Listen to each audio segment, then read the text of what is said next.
Queria perguntar, você trouxe a sua Bíblia? Posso ver? Deus seja louvado. Trouxe também uma canetinha para fazer as anotações.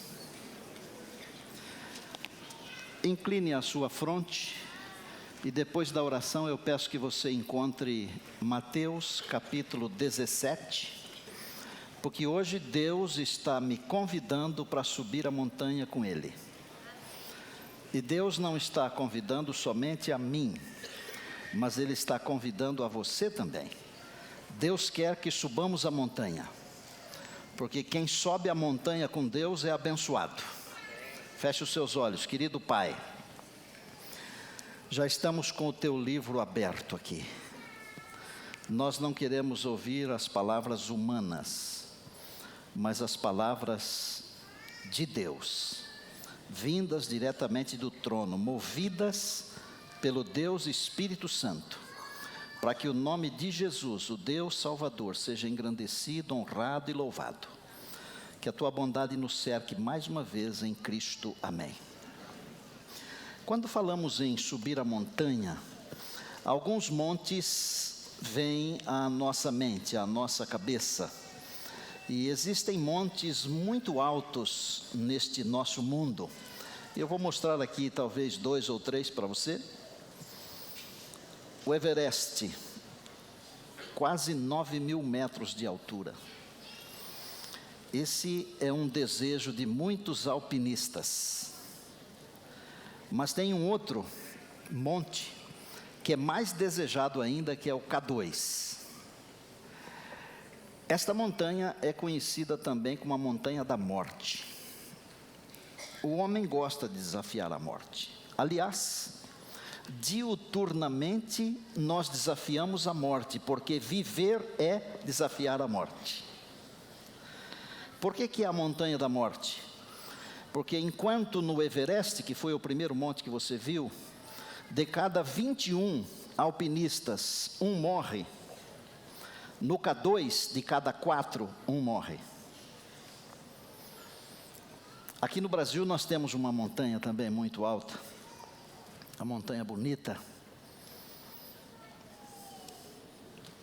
Há muitas montanhas lindas aqui no Brasil, mas eu não vou falar das montanhas brasileiras, nem das montanhas do Nepal, nem do Paquistão, nem da China. Eu quero falar de um outro monte, onde Deus está convidando a minha congregação para subir hoje. Onde Deus está convidando você para subir hoje. Há alguns montes na Bíblia que são muito famosos. Por exemplo, Ararat, onde a arca pousou. O Sinai, onde Moisés recebeu as tábuas da lei. Horebe, o monte de Deus. O Calvário, onde Jesus deu a sua vida. Mas o monte do qual eu vou falar, eu não sei o nome dele. E talvez Deus tenha omitido aqui no livro santo esse nome, por alguma razão especial. Esta é uma das perguntas que eu quero fazer a Jesus na eternidade. Porque o que está escrito aqui em Mateus 17, ele poderia ter sido num monte qualquer. Acompanhe comigo.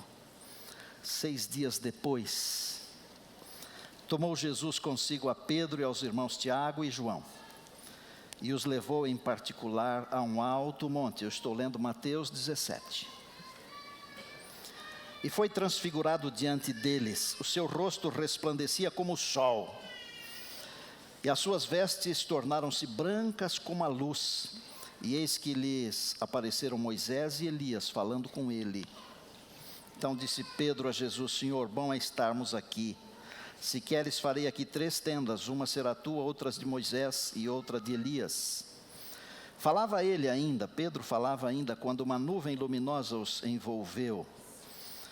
Veio da nuvem uma voz que dizia: Este é o meu filho amado, em quem me comprazo. A ele ouvi. Ouvindo-a, os discípulos caíram de bruços, tomados de grande medo. Aproximando-se, porém, Jesus tocou-lhes, dizendo: erguei-vos e não temais. Então eles, levantando os olhos, a ninguém mais viram, senão a Jesus.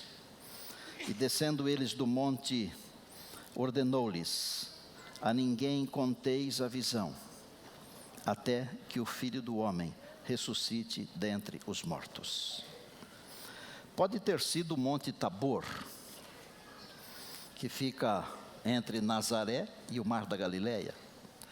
Pode ter sido o Hermon, que fica lá no norte, um monte muito mais alto.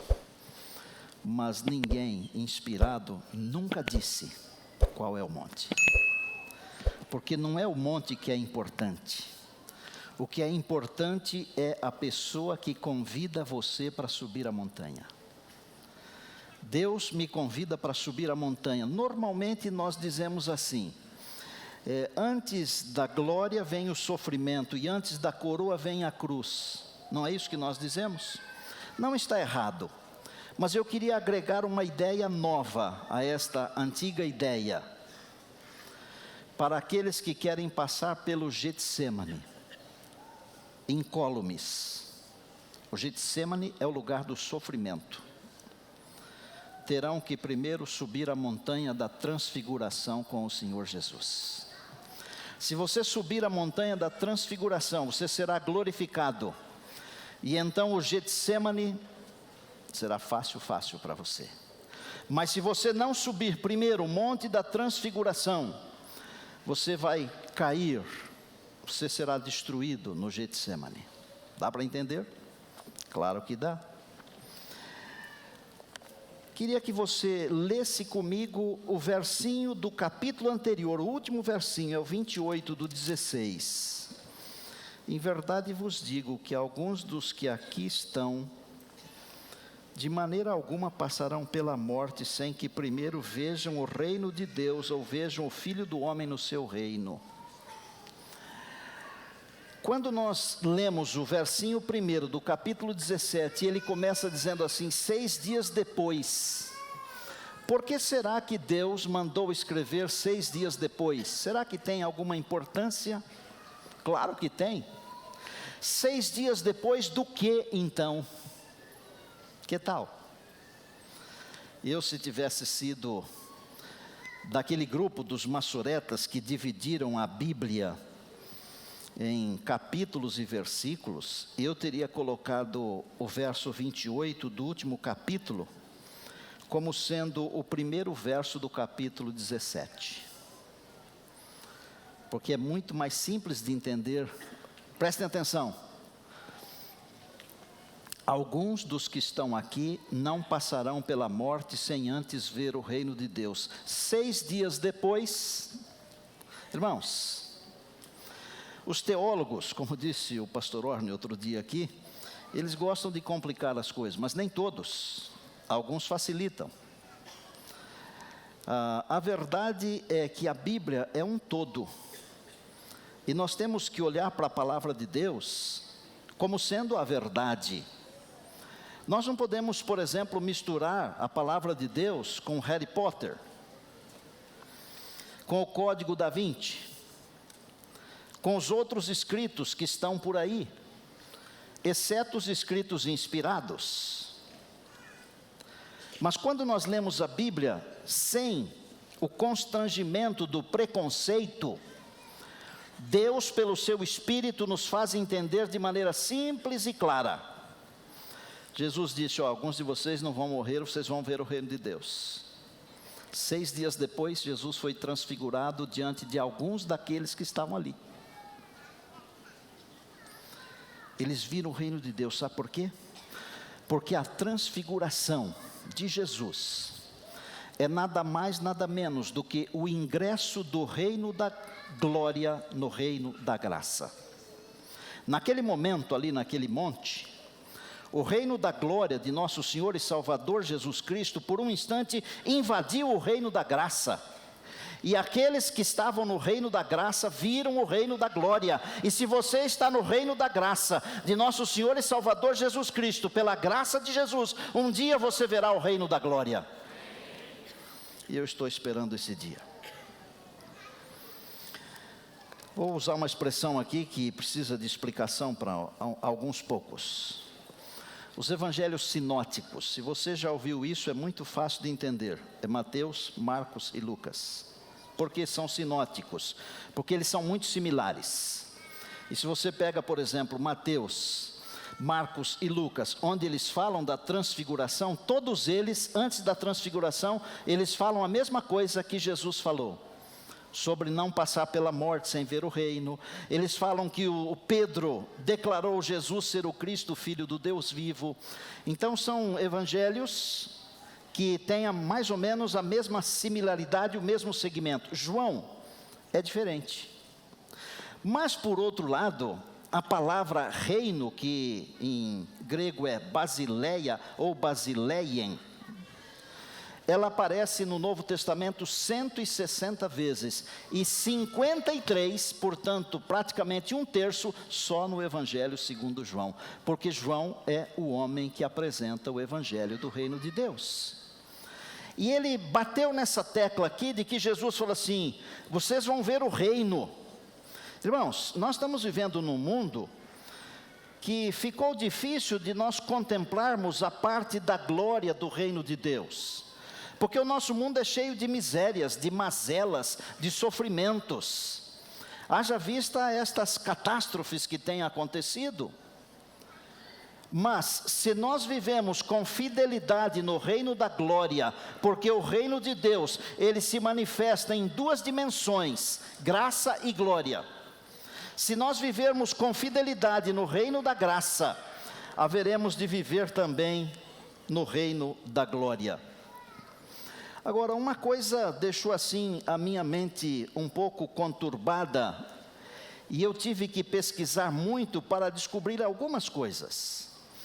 Mateus, Marcos e Lucas, eles não estiveram no Monte da Transfiguração, e os três contam a história da transfiguração. João esteve, mas não conta a história. Pedro esteve, mas não conta a história. Tiago esteve, mas não conta a história. Não é impressionante isso? Embora eles não contem a história, os três mencionam o fato, pelo menos de passagem. Querem ver? João capítulo 1, verso 14. Vamos comigo pela palavra, navegando na palavra de Deus. João 1, 14. João diz assim, veja se não tem tudo a ver com a transfiguração. E o verbo se fez carne e habitou entre nós, cheio de graça e de verdade. E vimos a sua, o que é que vimos? A sua glória, como a glória do unigênito do Pai. Precisa maior declaração do que esta? Nós vimos a sua glória. Alguns não passarão pela morte sem que antes vejam a glória. Nós vimos a glória. Que privilégio de João. Nós vimos a glória de Deus. E o que é que Pedro fala na sua segunda carta, no capítulo 1? Vamos comigo? 2 Pedro, capítulo 1, Pedro faz uma declaração impressionante, amados, mas impressionante. É uma coisa linda. Eu começo a ler o verso 16. Não vos demos a conhecer o poder e a vinda de nosso Senhor Jesus Cristo, seguindo fábulas. E eu mencionei agora há pouco algumas fábulas, está certo?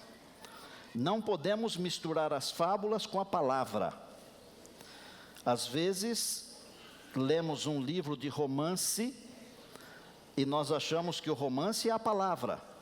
Mas a palavra vem antes do romance. A palavra é a base.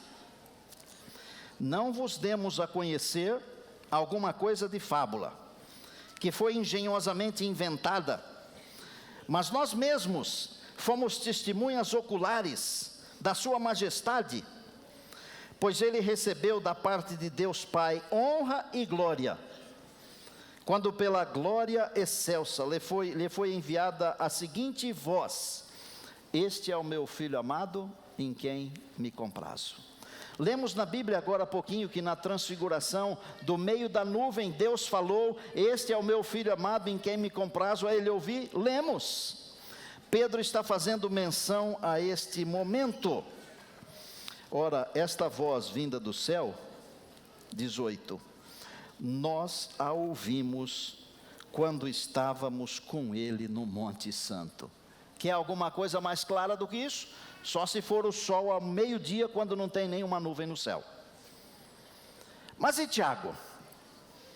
Eu tive que ler algumas vezes o livro inteiro, a carta inteira de Tiago, para ver se ele falava alguma coisa. E se você ler apressadamente, não vai descobrir. Agora, a obrigação de descobrir não é sua, é do seu pastor, que vive para isso.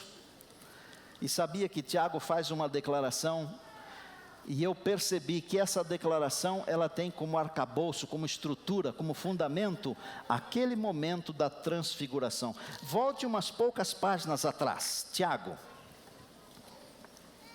Poucas páginas, capítulo 2, verso 1. Meus irmãos, não tenhais a fé em nosso Senhor Jesus Cristo, Senhor da glória. Nem precisa ler o resto. Para Tiago, quem é o Senhor Jesus Cristo? É o Senhor da glória. Mas de onde Tiago tirou isso aqui? Ele estava lá no monte, ele viu a glória do Senhor. Amados, eu tenho aqui em meu coração a expectativa plena de que aqueles que sobem o monte com Jesus, eles passam pelo Getsemane e são vitoriosos. Por isso hoje o Senhor está convidando você para subir a montanha da transfiguração com Ele. Você lembra quais foram os 3 discípulos que Jesus levou junto no Getsemane quando ele foi orar e sofrer na última noite em que ele viveu como homem aqui na terra? Lembra-se? Quem foram? Pedro, Tiago e João. Quais foram os que subiram com ele no Monte da Transfiguração? Pedro, Tiago e João.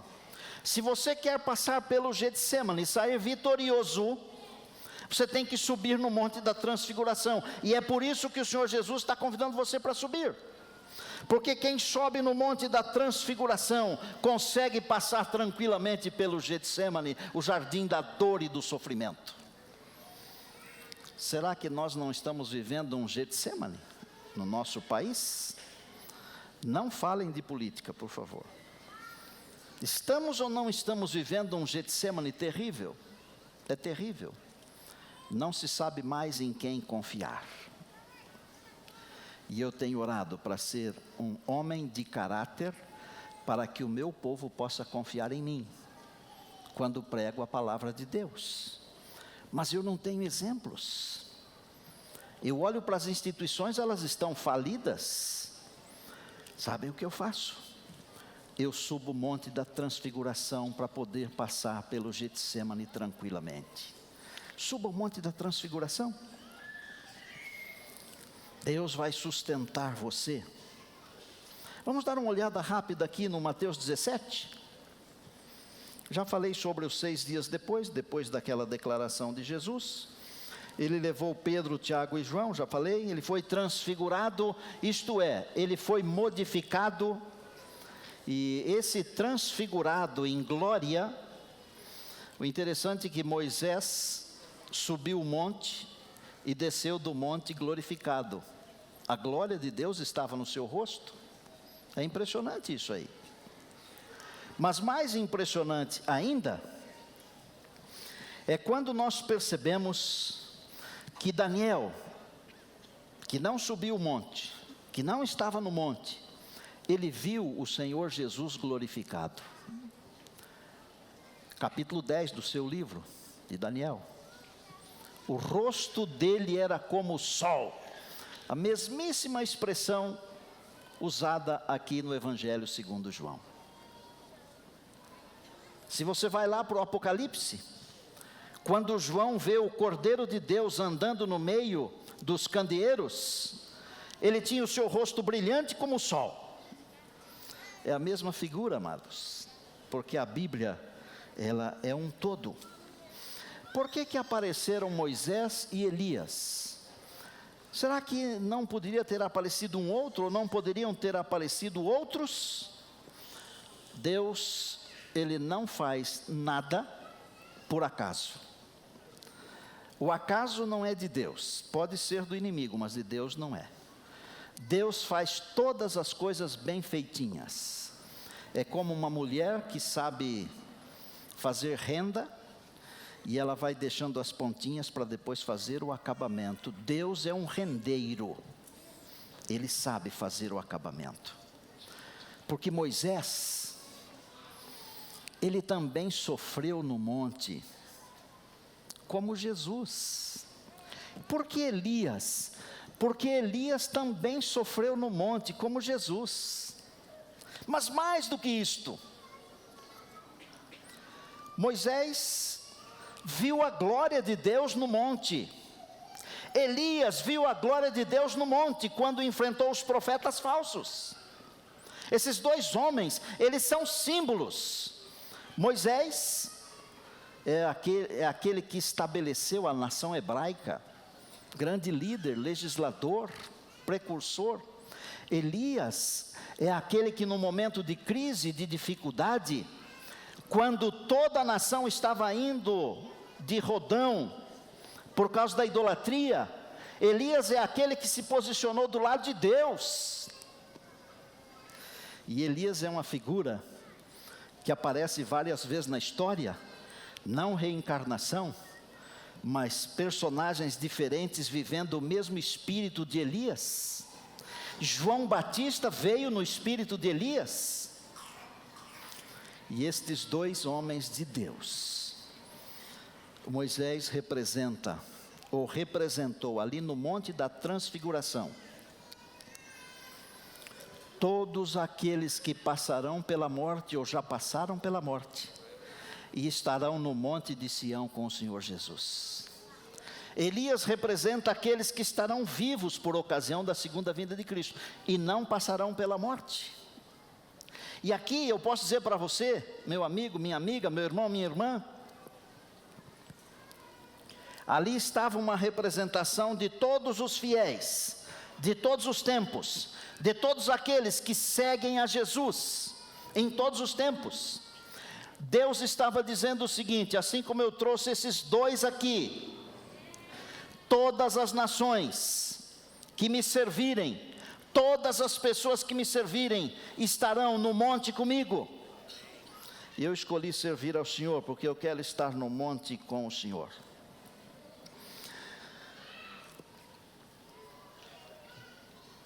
A transfiguração é nada mais, nada menos do que uma miniatura do reino de Deus.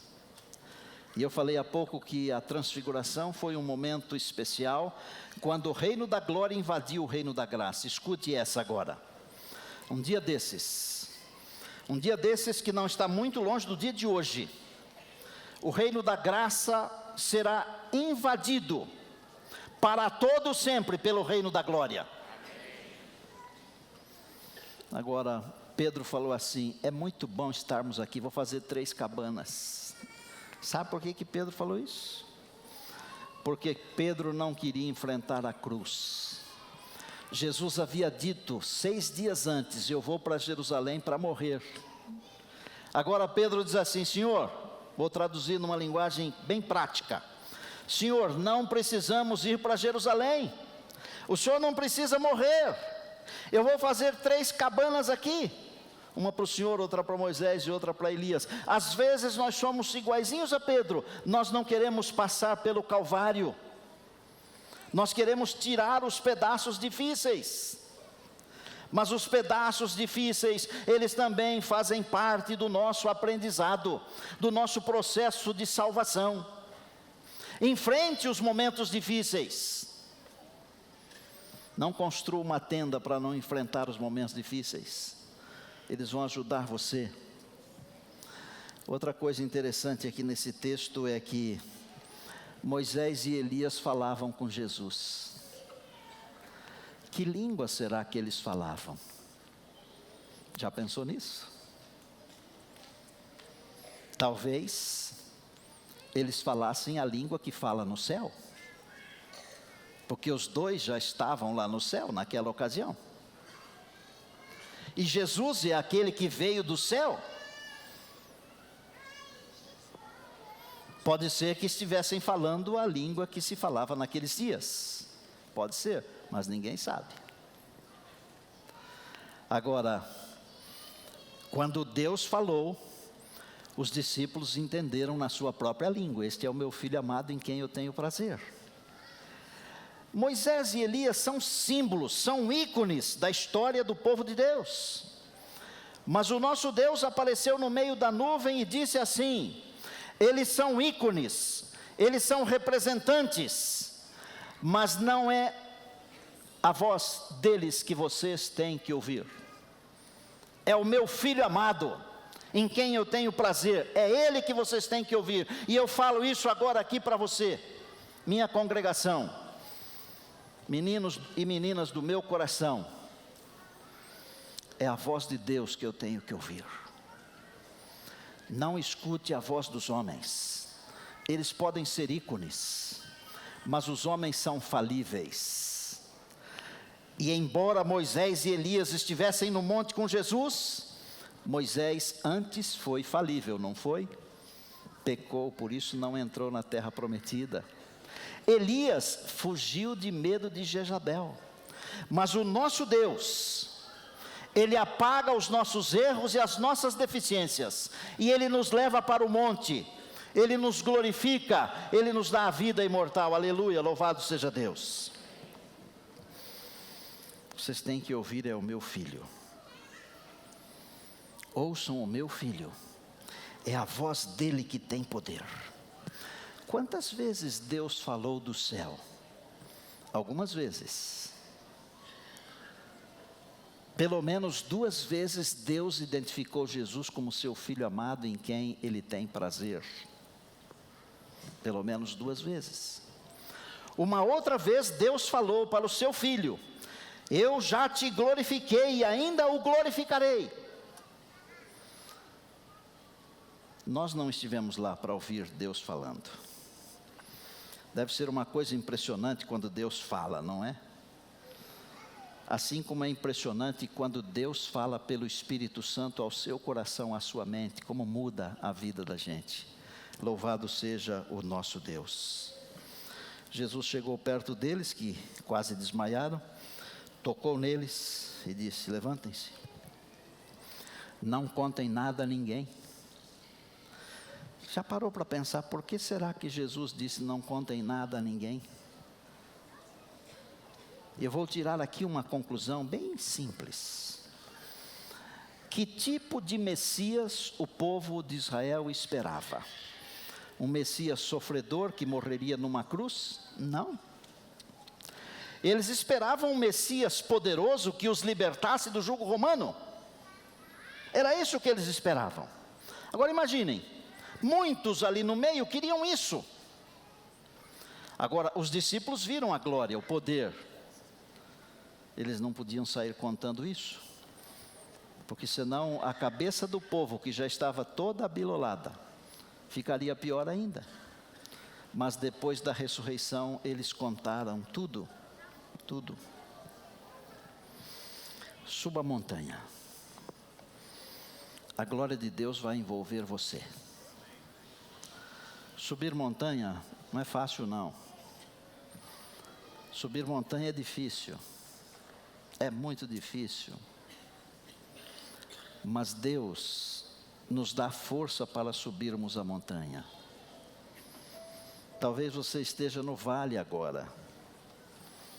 Deus quer que você saia do vale. Deus quer glorificar você com a sua glória. Suba a montanha. Vou repetir uma frase que já falei. Só consegue passar pelo Getsemane quem primeiro subiu o monte da transfiguração com Jesus. No entardecer daquele dia, toda a canseira de um dia inteiro, eles começaram a subir. A noite veio, e na escuridão da noite, brilha a glória de Deus. Se a sua noite estiver bem escura, na escuridão da noite brilha a glória de Deus. Ivane, vem me ajudar aqui, filha. Queria fazer um desafio hoje, que não é para todos. Pode ser que seja para 1 ou 2 ou 3 que estão precisando receber um pouquinho dessa glória de Deus, para poderem chegar ao topo da montanha. Quem sobe a montanha enxerga ao longe. Quem sobe a montanha pode respirar o ar puro.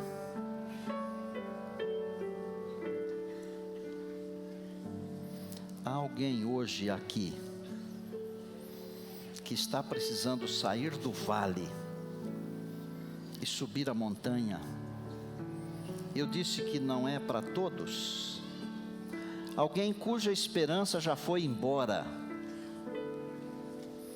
Alguém que não vê nenhuma fagulha de luz, nada mais. Você é essa pessoa que precisa da força de Deus para subir a montanha?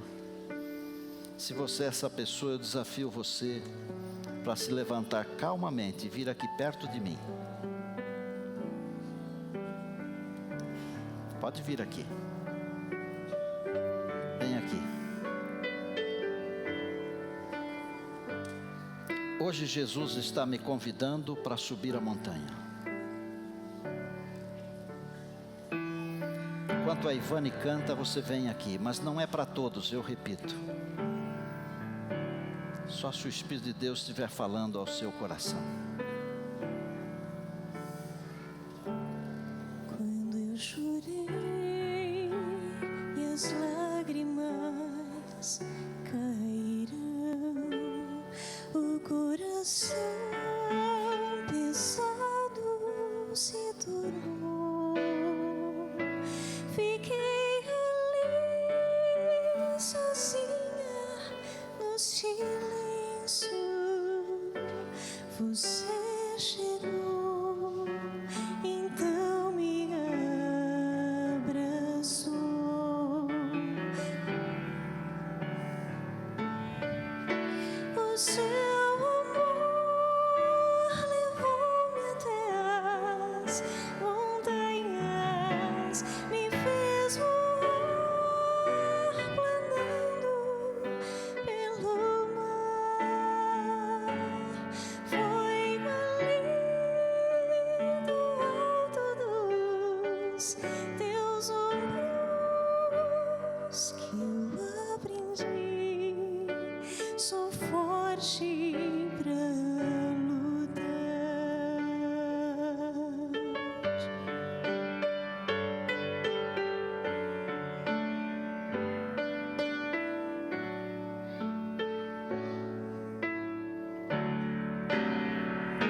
No mundo aqui, a luta continua.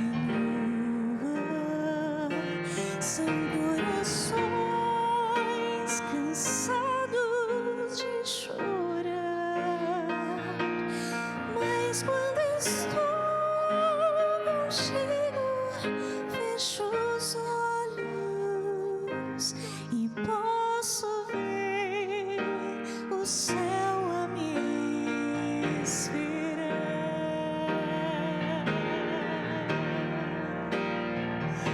O teu amor levou-me até as montanhas, me fez voar planando pelo mar. Foi ali do alto dos teus ombros que eu aprendi. Sou forte pra lutar. O seu amor levou-me até as montanhas, me fez voar bem alto sobre o mar. Foi ali do alto dos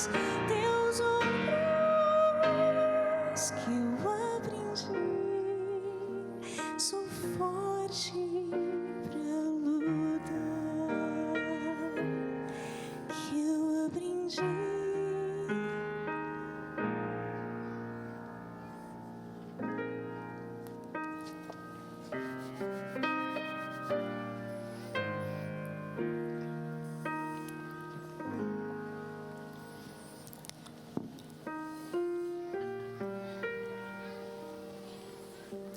Todos nós temos que enfrentar o Getsemane. Não dá para ir para a eternidade sem passar por lá. Às vezes as pessoas olham para a gente e dizem assim: puxa, você nunca teve nenhum problema, que você está sempre rindo, feliz, não é? É um engano. Que nós também temos os nossos Getsêmanes. Marinha, vem aqui perto de mim um pouquinho.